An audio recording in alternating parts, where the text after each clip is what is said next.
옆 사람에게 한번 인사하시겠습니다. 우리는 예수님의 가족입니다. 한번 악수하시면서 손도 좀 잡아주시면서 우리는 예수님의 가족입니다. 아멘. 5월 가정의 달에 예수님의 새 가족에 대한 말씀을 오늘 나누려고 합니다. 우리는 아름다운 계절 5월이라고 얘기를 합니다만 이 5월이 어떤 사람들에게는 정말 이 아름다운 계절이 아니라 오열하는 달이 되고 있습니다. 그래서 5월달 되면 벌써 광주 사태 있었죠. 5월달 되면 물론 4월이었습니다만 세월호 아픔이 있고 또 뉴스에서는 많이 보시는 것처럼 깨어지는 가정의 비명소리가 곳곳에서 들리고 있습니다. 가정은 이런 험악한 세상에서 그래도 우리가 우리 몸을 의탁하고 우리 마음을 의탁할 수 있는 유일한 안식처가 됩니다. 그래도 이 땅에서 가장만큼 우리의 몸을 쉴 수 있는 그런 곳이 어디 있겠습니까? 하루에 고단한 일을 마치고 돌아와서 편안한 잠자리에 누우면 그 순간 잠깐이라도 세상에 누구라도 부러울 것 없는 행복감을 느낄 수 있는 것도 가정이 있기 때문에 가능한 것입니다. 가족들이 그저 미우나 고우나 그래도 내게 힘든 일이 있으면 다 이실직고 하면서 솔직하게 모든 것을 털어놓고 이야기할 수 있는 곳이 가정밖에 더 있겠습니까? 그러므로 우리가 속한 가정마다 모두가 행복을 느끼고 또 하나님이 세우신 우리 가정을 그렇게 복되고 아름답게 가꾸어가는 우리 모두가 될 수 있기를 바랍니다. 우리 예수님께서도 이 땅에 계실 때 행복한 육신의 가정이 있었습니다.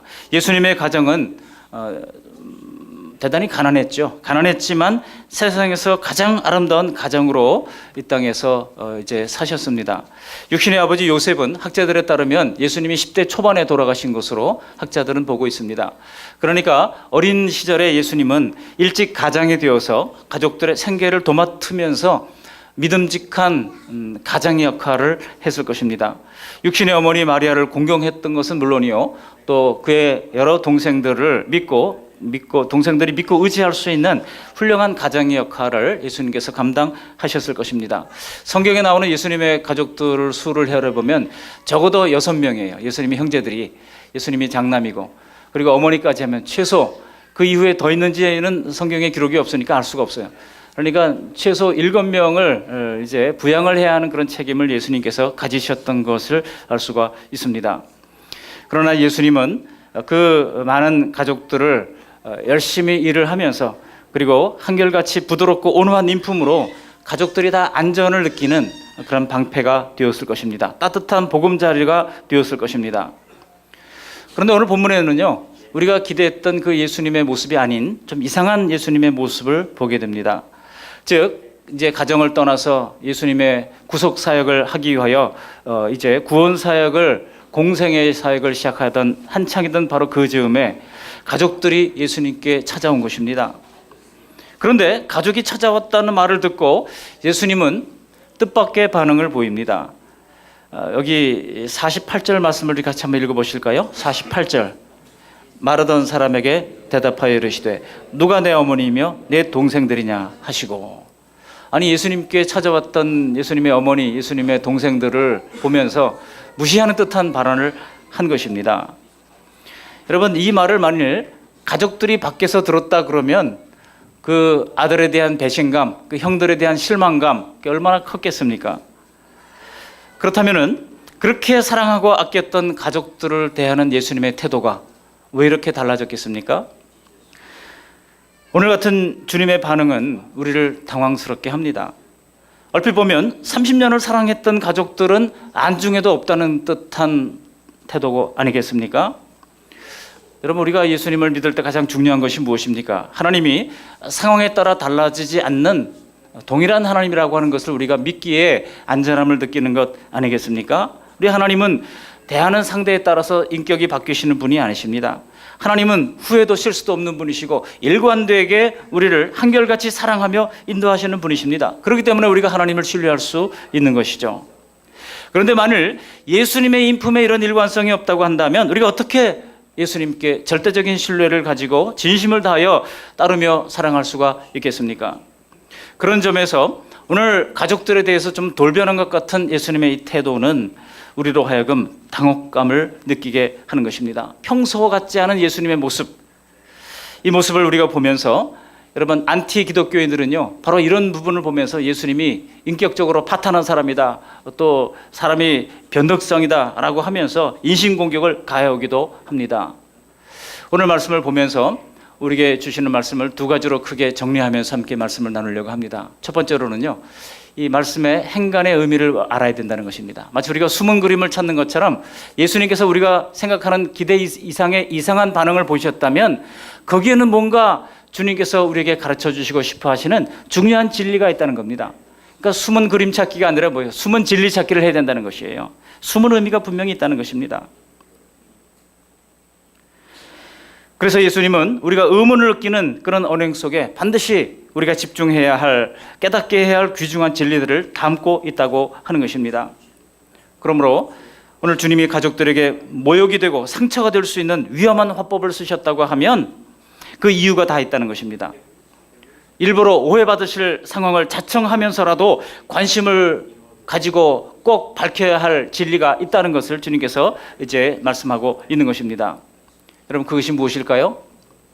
그것은 바로 단순히 혈통적인 가족관계가 영적인 가족관계보다 더 가치가 없다, 그 말씀을 하시려고 하는 뜻이 아니에요. 이 말씀 속에는 이 전후 문맥을 통해서 우리가 분명히 보아야 할 귀중한 이제 내용이 있습니다. 우리가 성경을 볼 때 전후 문맥을 도외시한 채 성경을 몇 구절만 가지고 보면은요, 엉뚱한 그런 교리 체계를 만들어낼 수도 있습니다. 이단들이 다 그런 거 아니겠습니까? 성경의 그 배경을 도외시한 채 그것을 자신들의 입맛에 따라서 얼마든지 어떤 체계를 만들어 가지고 사람들을 혼미하게 만들 수 있다는 것입니다. 그런 의미에서 오늘 먼저 예수님의 행동을 살펴보면서 그 속뜻을 깊이 생각해 보려고 합니다. 여러분, 사람들도 서로 대화를 나누고 살아가다 보면 여러 가지 오해를 받을 수가 있습니다. 오해하기 딱 좋은 위치에 있는 사람이 목회자 같아요. 제가 생각하기에 늘 많은 말을 강단에서 하는데 듣기에 따라서 사람들이 다 다르게 반응하고 다르게 받아들이잖아요. 근데 그것을 해명할 수 있는 시간이 안 주어진다는데 목회자들의 운명이 있습니다. 그래서 많은 오해를 받고 또 실망감을 가진 사람들도 있을 것입니다. 혹시 저로 말미암아 그동안 실망감을 가지고 오해를 받았던 분들이 있다면 그저 용서하시고 마음속에 품지 마시고 합치 의논을 하시면 대화하다가 보면 해결되는 역사가 분명히 있어요. 여러분, 우리가 어떤 사람에게 대해서 오해를 했을 때 그거를 풀지 않고 있으면요, 그게 10년 가고 20년 가고 안 풀려요. 그런데 그게 그때 왜 그랬어? 하고 물어보면요, 대화를 하다 보면 금방 풀려요. 아무것도 아닌 문제가 10년, 20년 우리 관계에 어려움을 가져다 주는 경우들이 많다고 하는 것입니다.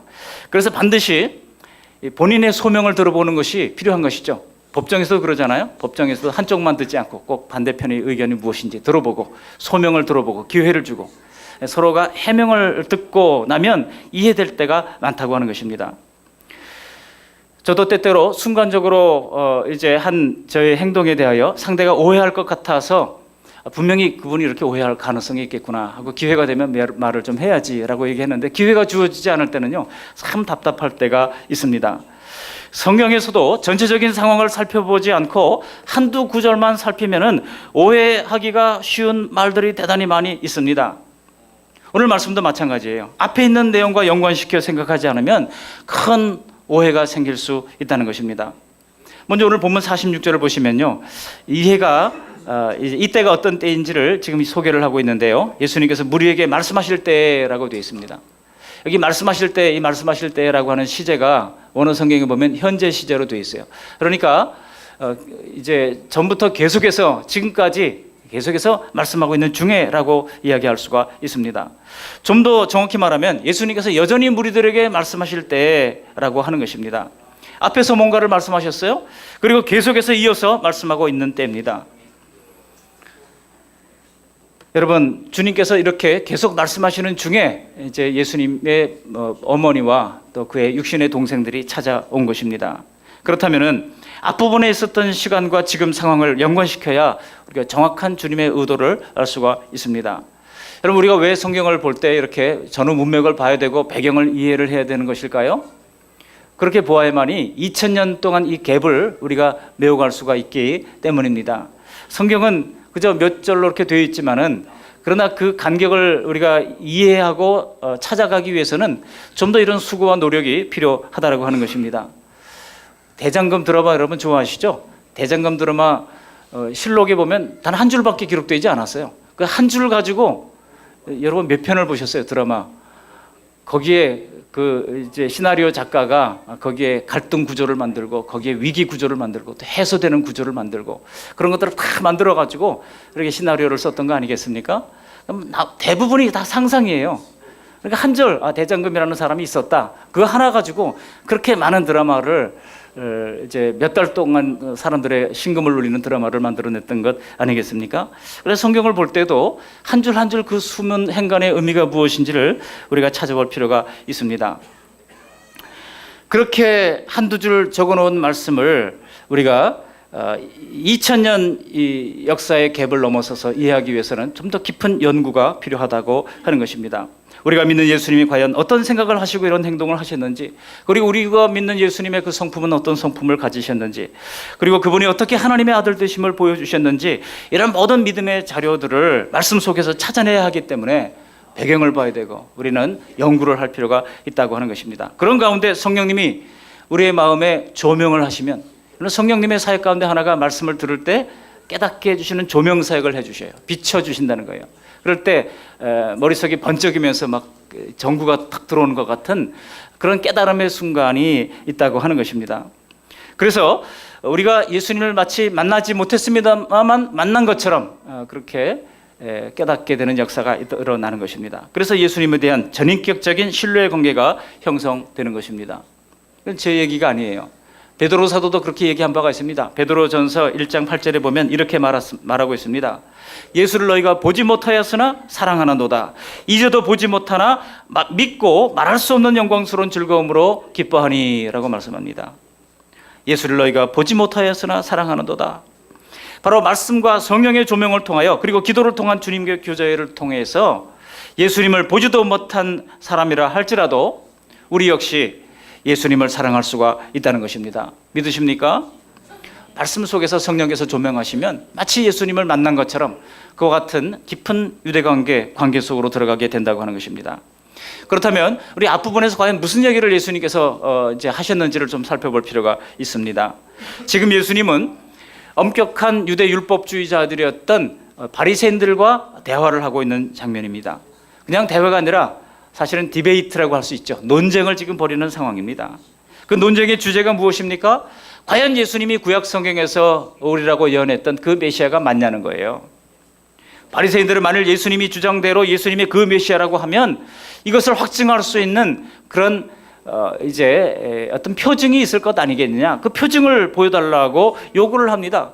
그러자 우리 예수님께서 하시는 말씀이 요나의 표적밖에는 보일 것이 없다, 이런 말씀을 하십니다. 여러분, 요나의 표적이 무엇입니까? 요나의 표적은 요나가 물고기 뱃속에 들어갔다가 3일 만에 다시 살아나왔듯이 예수님께서 죽어서 무덤에 가시지만은 3일 만에 다시 부활하실 것을 주님께서 요나의 표적이라고 말씀했던 것입니다. 그러나 예수님께서 그 말씀을 하실 때 바리새인들도 깨닫지 못했고 심지어 예수님의 제자들도 전혀 그 말씀의 뜻을 깨닫지 못했습니다. 그리고 이어지는 43절 이하에서 보시면 예수님은 한 귀신이 나갔다가 7 귀신을 데리고 다시 돌아와서 더 심각한 형편에 빠진다는 말씀을 하십니다. 이것은 성령 받지 않은 채 자의적인 이 종교 생활의 위험성을 말씀하고 있는 것입니다. 이런 말씀들이 다 오늘 말씀과 연결되는 말씀이라고 하는 거예요.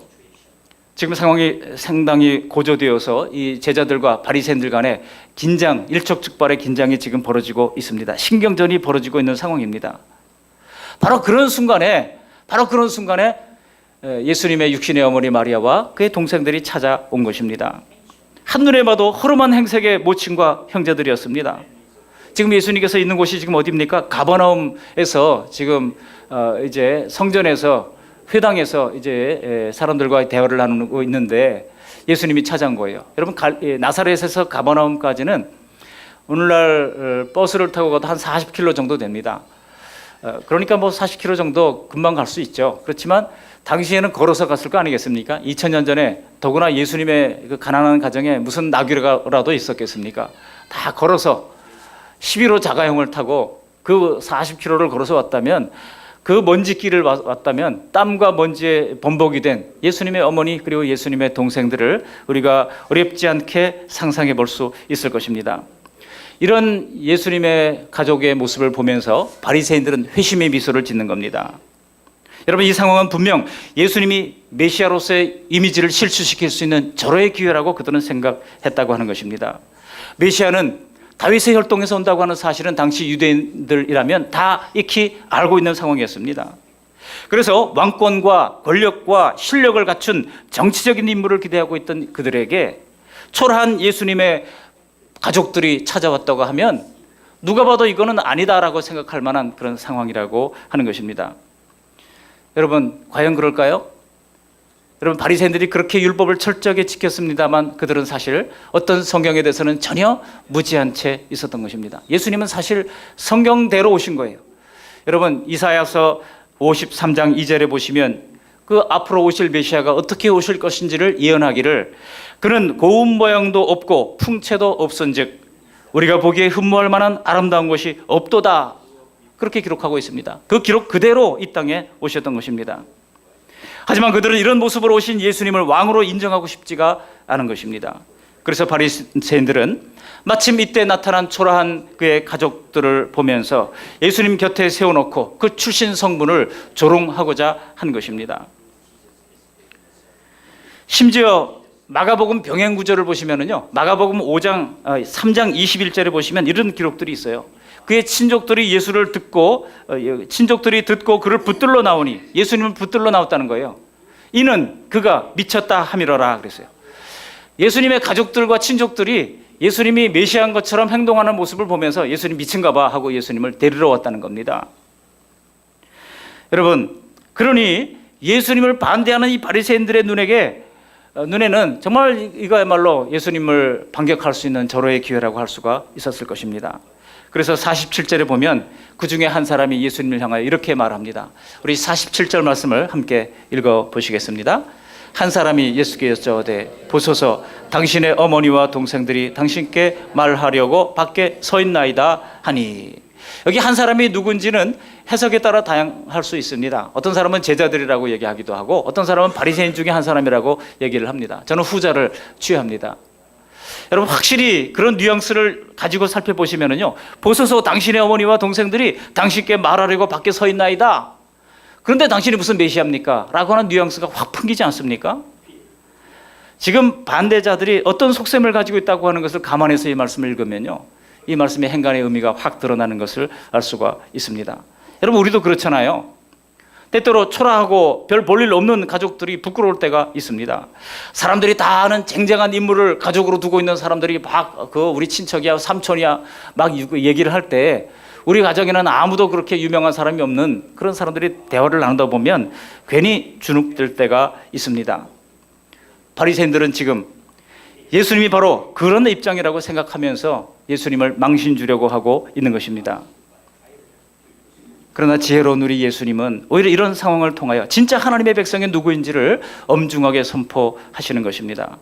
오늘 이 말씀은 단지 현재 육신의 가족들을 부인하는 것처럼 보이지만은 우리 주님이 실제로 말씀하시려고 하는 의도는 육신의 혈통만으로는 절대로 메시아의 가족이 될 수 없다는 말씀을 하시는 것입니다. 지금 바리새인들이 아브라함의 혈통과 율법을 자랑하는 사람들 아닙니까? 그래서 당연히 하나님의 백성 행세를 하지만 그것은 절대 착각이라고 하는 말씀을 하시는 것입니다. 오히려 그들이 하나님의 가족이 아니라 예수님을 따르는 이 초라한 제자들이 진정한 하나님의 가족이라고 선언하고 있는 것입니다. 여러분, 이런 말씀은요, 예수님이 처음 하신 말씀이 아니에요. 구약 성경에도 하나님을 부인하는 그런 그 율법주의자들을 향하여 하나님께서 이제 로암미 선언을 하신 경우가 나옵니다. 어떤 선지자가 그랬는지 아세요? 바로 호세아 선지자라는 선지자가 있었습니다. 하나님을 따르지 않고 겉으로는 열심히 썼지만 그러나 중심으로는 하나님을 따르지 않았던 그런 율법주의자들을 향하여, 당시의 율법 교사들을 향하여 호세아 선지자가 강하게 말합니다. 로라고 하는 이 히브리어는 부정접두어입니다. 암미는 내 백성이라는 뜻이에요. 그러니까 뭐예요? 로암미는 내 백성이 아니다라고 하는 겁니다. 하나님이 너희는 내 백성이 아니라라고 하나님께서 선언하시는 것입니다. 그것을 우리는 하나님의 로암미 선언이라고 부릅니다. 또 예수님께서 호세아에 이어서 두 번째로 지금 로암미 선언을 하고 있는 것입니다. 아무리 하나님의 말씀을 가르쳐도 하나님을 벗어나서 죄를 향해서 달려가는 이스라엘을 향해서 하나님께서 너희는 내 백성이 아니라고 말씀했던 것입니다. 하나님이 끊임없이 그들을 사랑으로 품으려고 했습니다만 끊임없이 부인하고 하나님을 떠나려고 했던 그 백성들을 향하여 하나님이 지쳤다는 거예요. 그래서 너희는 내 백성이 아니라 이 말씀을 하나님께서 하신 것입니다. 하나님이 이스라엘을 더 이상 자신의 백성으로 여기지 않으시고 버렸다고 말씀하는 것입니다.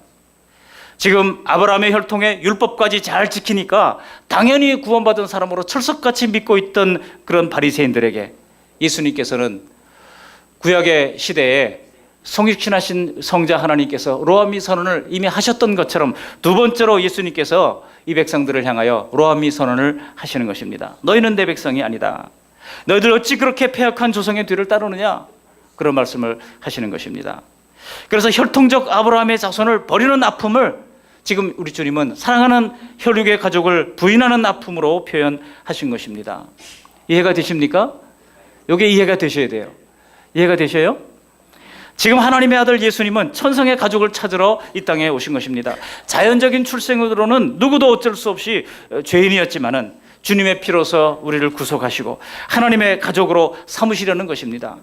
그런데 잘못된 종교관으로 구원을 자부하던 이 종교 지도자들은 천국 백성으로 초청하는 예수님을 거부하고 있는 것입니다. 그런데 그들은 자기들만 구원을 거부하는 것이 아니에요. 구원의 길을 가로막고 다른 사람도 못 들어가게 한다고 우리 주님께서 일갈하신 적이 있습니다. 오늘 말씀의 핵심이 바로 이것입니다. 즉 바리새인과 종교인들에게 대한 로암미 선언을 하고 있는 것입니다. 즉 예수님도 그들을 버리셨다는 거예요. 여러분, 너희는 내 백성이 아니라라고 하는 이 하나님의 선언을 받는 것이 얼마나 두려운 일입니까?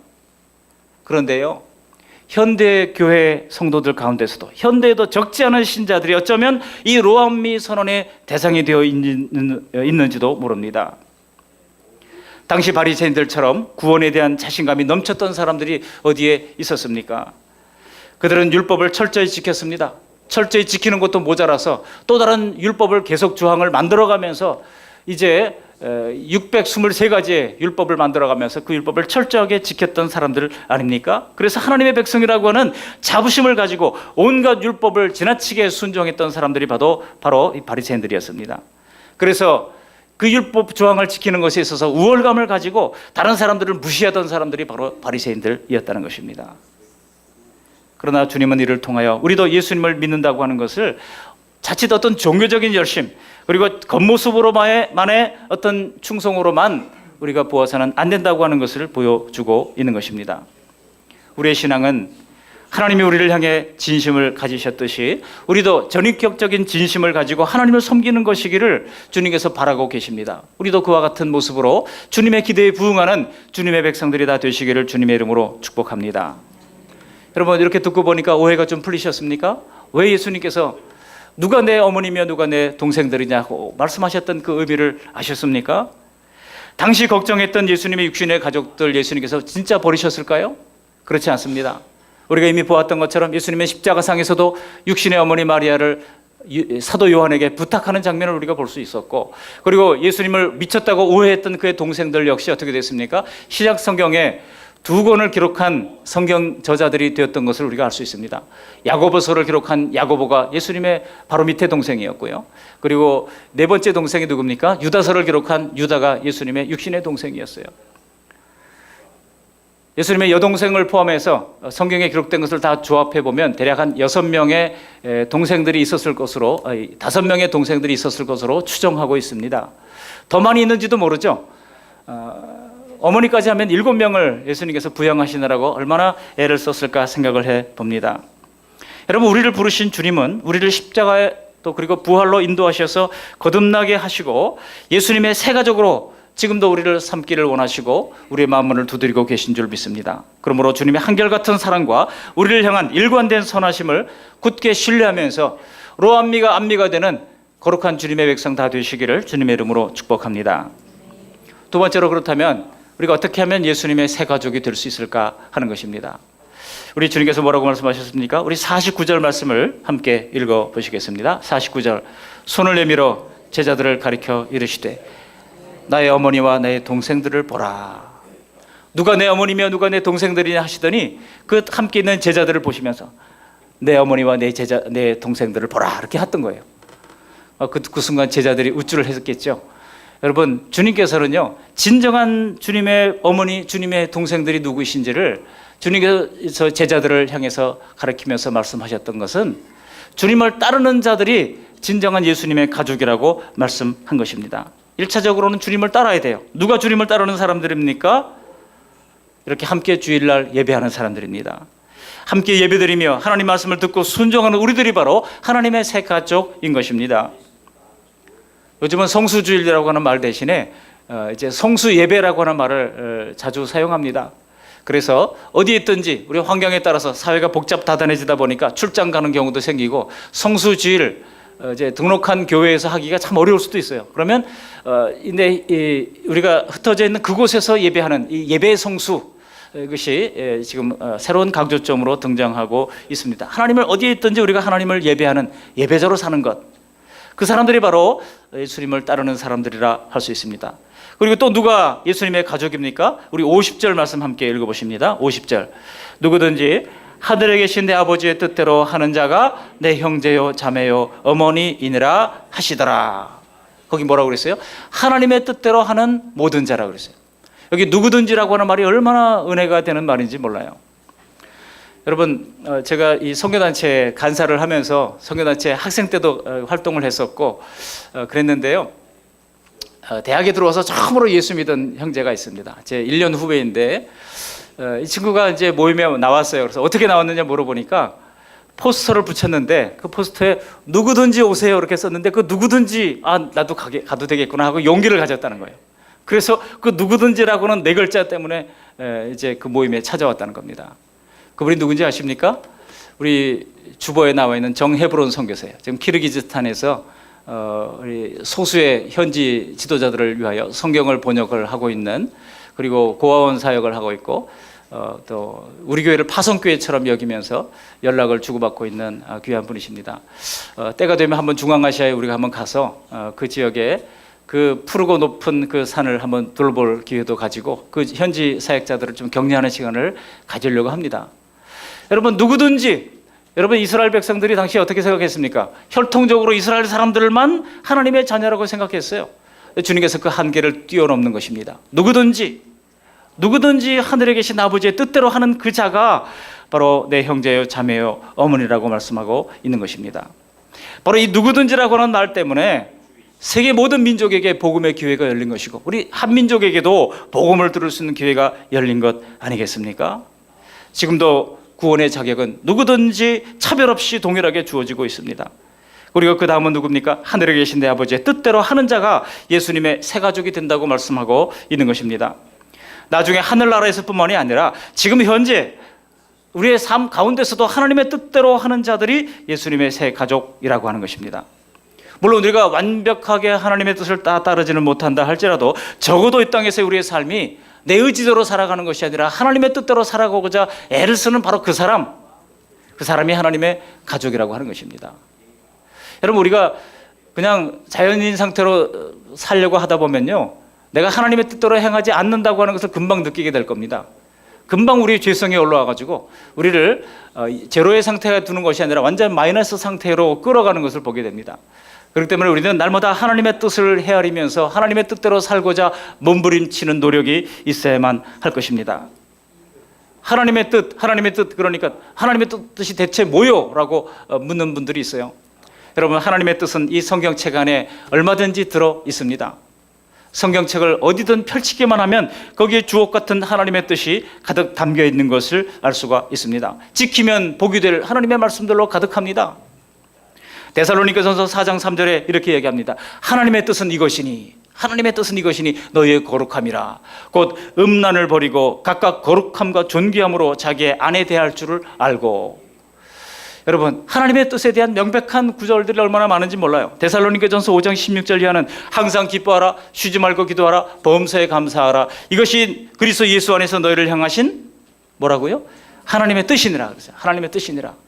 항상 기뻐하는 것, 쉬지 말고 기도하는 것, 범사에 감사한 것, 이것이 하나님의 뜻이라고 말씀하고 있습니다. 우리가 일상을 내가 원하는 대로 사는 것이 아니라 하나님의 뜻대로 살려고 노력하는 것이 바로 하나님의 가족이라고 하는 증거라는 뜻입니다. 바로 이것을 하나님은 처음부터 계속 일관되게 강조하고 있습니다. 하나님의 뜻대로 사는 것이 우리의 행복입니다. 우리가 모든 생각과 행동에도 겉으로 보기에는 그럴듯해 보인다 할지라도 인간의 모든 생각을요 한꺼풀 들춰보면 거기에 숨은 죄들이 자자합니다. 우리 내면의 동기가 하나님의 뜻과 상관없이 우리의 이익을 위하여 추구하는 그런 잘못된 것들이 얼마나 많이 있는지 모릅니다. 여러분, 죄가 우리를 불행하게 만들고 죄가 우리를 하나님을 떠나게 만들고 죄가 우리를 파멸시키는 것 아니겠습니까?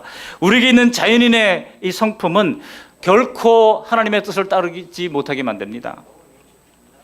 그래서 겉으로 볼 때 종교적으로 보이고 겉으로 볼 때 숭고해 보인다 할지라도 인간이 만들어낸 최선은 교묘에 숨겨진 그러한 죄의 잔재들이 가득하다고 하는 것을 성령께서 조명해 주시면요 다 보이게 만드는 거예요. 다 보여요. 어떤 동기로 저랬을까?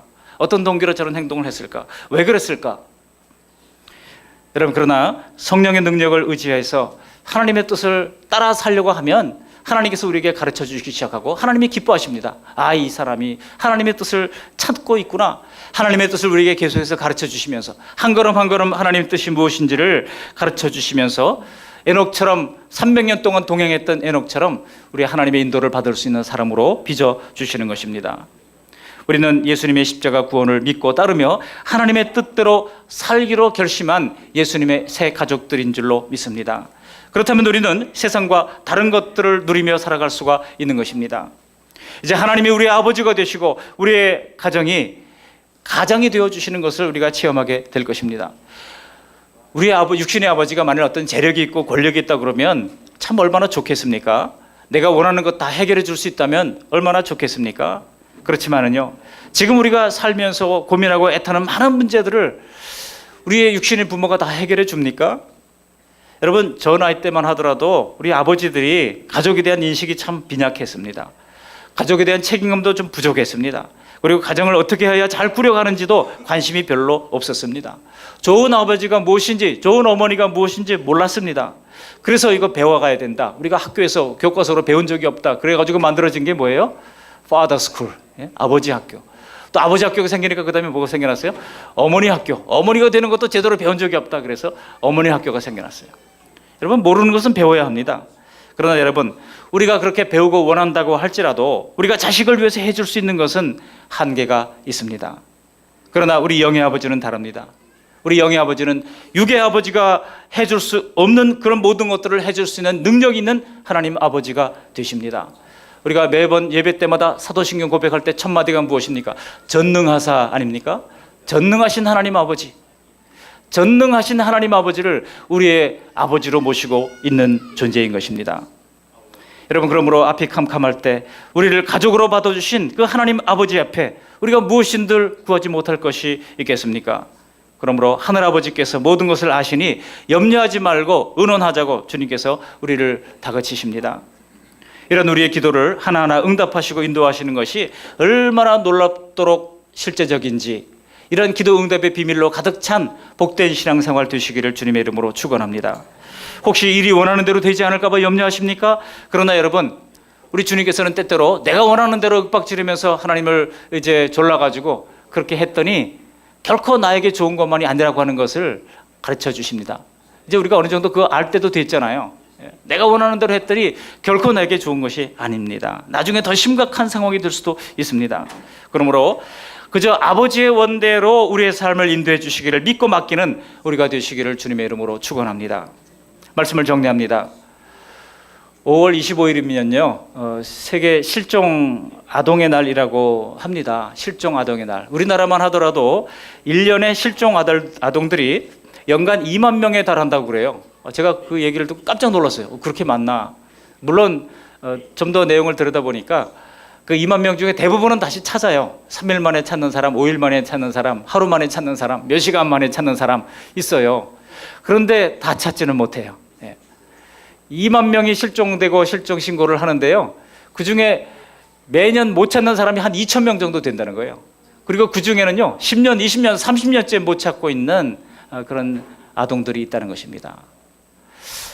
작년에 실종 아동의 날에 어떤 엄마가 이제 18년째 잃어버린 이 자녀를 향하여 편지를 쓴 내용을 잠깐 소개해드리겠습니다. 범서가 어디서 열심히 살고 있으리라 굳게 믿는다. 오늘도 기도하면서 살아가고 있단다. 내가 살아서 너를 찾아야 할 텐데. 여러분, 눈물 짓는 이 엄마의 모습을 보면서 같은 부모로서 저도 가슴이 울컥 하더라고요. 18년 전에 잃어버렸던 그 아들이 어디 있는지, 지금도 뭘 먹고 어디서 자는지 그 찾아보고 싶은 그 간절한 그리움이 절절히 배어있는 그 어머니의 편지를 들으면서 저는 울컥했습니다. 여러분, 어디 그 어머니뿐이겠습니까? 광주에서 세월호로 그리고 각종 사고로 지금도 가족을 잃어버린 아픔들이 이 가정의 달 5월을 오열하게 만들고 있습니다. 그런데 여러분, 영적인 눈으로 볼 때에 우리는 다 하나님의 눈을 적시던 잃어버린 자식들이었습니다. 잃어버린 자식을 찾기 위하여 하늘의 영광을 버리시고 오직 이 땅에 우리를 찾기 위하여 이제 오신 그 예수님, 한 마리 양을, 잃어버린 양을 찾으러 헤맸던 그 목자처럼 우리를 찾기 위하여 오신 그 예수님, 그 예수님을 바리새인들이 그랬던 것처럼 외면하지 마시기를 바랍니다. 마침내 하나님이 영원한 천국으로 우리를 데려가기 위하여 찾아내시고 주님의 보혈로 죄를 씻어주시고 십자가에 오르신 그 놀라운 구원의 사랑을, 그 값없이 주신 하나님 나라를 상속받을 자녀들로서 그 정체성을 분명히 하시고 하나님 나라의 가족으로 넉넉하게 살아가는 주의 백성들이 다 되시기를 주님의 이름으로 축원합니다. 아멘. 고맙고 감사하신 하나님, 오늘 귀한 주님의 말씀을 우리에게 들려주셔서 감사를 드립니다. 우리에게 여전히 함께하는 육신의 가족이 있음을 감사를 드립니다. 우리에게 예수님의 보혈로 천상의 혈연 관계가 된 믿음의 가족들이 될 수 있도록 은혜 베풀어 주심을 감사를 드립니다. 친구를 위하여, 형제를 위해 목숨도 버릴 수 있는 성도들의 사랑과 연합이 하나님이 꿈꾸시는 하나님의 가족인 줄 알고 우리의 가정과 교회가 이런 사랑으로 똘똘 뭉쳐서 예수님을 믿고 따르는 복된 자자손손 충만한 하나님의 백성들이 다 될 수 있도록 이끌어 주시옵소서. 예수님의 이름으로 감사하며 기도합니다. 아멘.